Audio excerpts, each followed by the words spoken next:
በስመ አብ የፈጣሪ ያለ የሚያስብል ነገር ነው የተመለከቱት። ይሄ ልጅ እርግጠኛ ነኝ ወጥ የነካካው ሕፃን ልጅ ቢያገኝ ራሱ ጠቅልሎ የሚጎርሰው ነው የሚመስለኝ።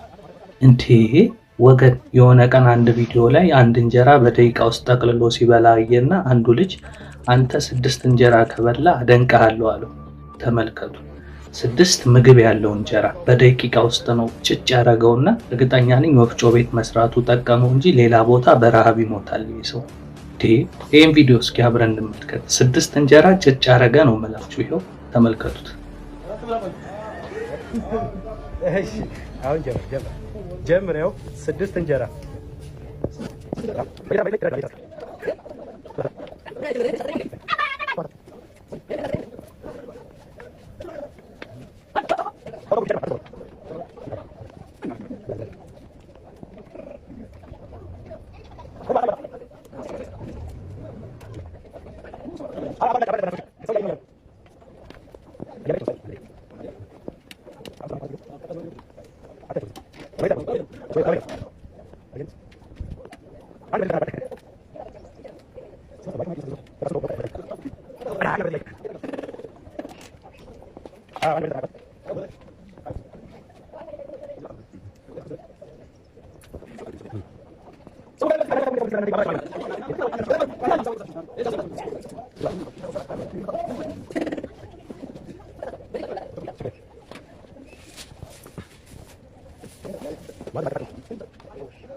አያችሁልኝ አይደለ እንዴ? ቆይ ሆድ ውስጥ ምንድን ነው ያለው? ማሽን ነው እንዴ ያለው? ይመስለኛል ወፍጮ ቤት ስለሚሰራ። ወፍጮ ቤት እንግዲህ ሽሮም በርበሬውም የመጣለት እህል ሁሉ ወፍጮ ድቅቅ አድርጎ ይፈጫል። የእሱ ወጥ ደግሞ ልክ እንደ ወፍጮ የገባለትን ነገር ሁሉ ዝም ብሎ ነው የሚቀበለው ማለት ነው። አይጠግብም እንዴ? ቆይ ኧረ በስመ አብ! አስባችሁታል? ይሄ ልጅ ወፍጮ ቤት ባይሰራ ማን ነው እንደዚህ አይነት ሆድ ያለውን ሰው የሚችለው? አሁን እኮ ሊፈጭ ከመጣው በርበሬውም ሽሮም ጤፉንም ከዚሁ እየወሰደ እንጀራም ወጡም ምናምን የሚሰራለት እንጂ ይሄ በግለሰብ ደረጃ የሚቻል ሆድ አይደለም የያዘው። ኧረ በስመ አብ! እንዴ ምን አላችሁ ወገን? እንዴ እኔ በህይወቴ እንደዚህ አይነት ሆዳም ሰው አይቼም ሰምቼም አላውቅም። የምር እንዴ! በዛ ላይ እኮ ፍጥነቱ እንግዲህ 6 እንጀራ እዛው ጋር እየተቀረጸ ነው በልቶ የጨረሰው። በዛ ላይ ምግብ የበላ እኮ አይመስልም አቋሙ ሲታይ። እውነት የሰው ልጅ በምግብ እንደማይወፍር በዚህ ልጅ ተረዳው። ለማንኛውም ይህን ቪዲዮ ሳየው በጣም ስለገረመኝ ነው። ያያችሁት ትኖራላችሁ፣ ያላያችሁት እንግዲህ እንድታዩት ነው ይሄንን ያመጣሁት። እስኪ ውድ ተመልካቾቼ በዚህ ቪዲዮ ዙሪያ ምን የምትሉት ሀሳብ አስተያየት አለ? ከስር ጻፉልኝ። እኔ ግን መንግስት ቢመለከተው ላለው ይሄ በግለሰብ ደረጃ የሚቻል ሆድ አይደለም የያዘው። ስለዚህ መንግስት ተረክቦት ልጁን በልዩ አይነት እንክብካቤ ቢያቆመው ይሻላል። ምክንያቱም ይሄ ምግብ ያጣቀን ቅድም እንዳልኳችሁ ወጥ የነካካው ሕፃን ልጅ ራሱ ካገኘ ምግብ መስሎት ሊበላው ይችላልና፣ ለማንኛውም በጣም ያስገረመኝ ቪዲዮ ነው። የእናንተው ይላልጥ መልካም ጊዜ። በዚህ ነው በቃ ይኸው አረጋግጠሃል። 6ቱንም ይኸው አይታል። 1 2 3 4 5 6 6ቱንም ጨርሶታል። ያው ማየት ማመን ነው። ይኸው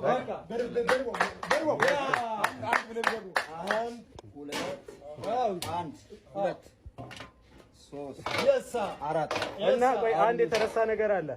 እህታችን የላከችልህ ብር አላመሰገንካትም። ሳዳ ትባላለች። አረብ ሀገር ነው የምትኖረው። ሳዳ በጣም ነው የማመሰግንሽ። እግዚአብሔር ያክብርሽ። አንቺም ጠግበሽ እኔንም አጥግበሻል። ለአንቺ እንጀራ በረከት ይስጥሽ። ወደፊት ደግሞ ካፒታልሽ አድጎ ሀገራችን መጥተሽ እንድታለሚልን እንፈልጋለን። አመሰግንሻለሁ። አቦ ይመችሽ።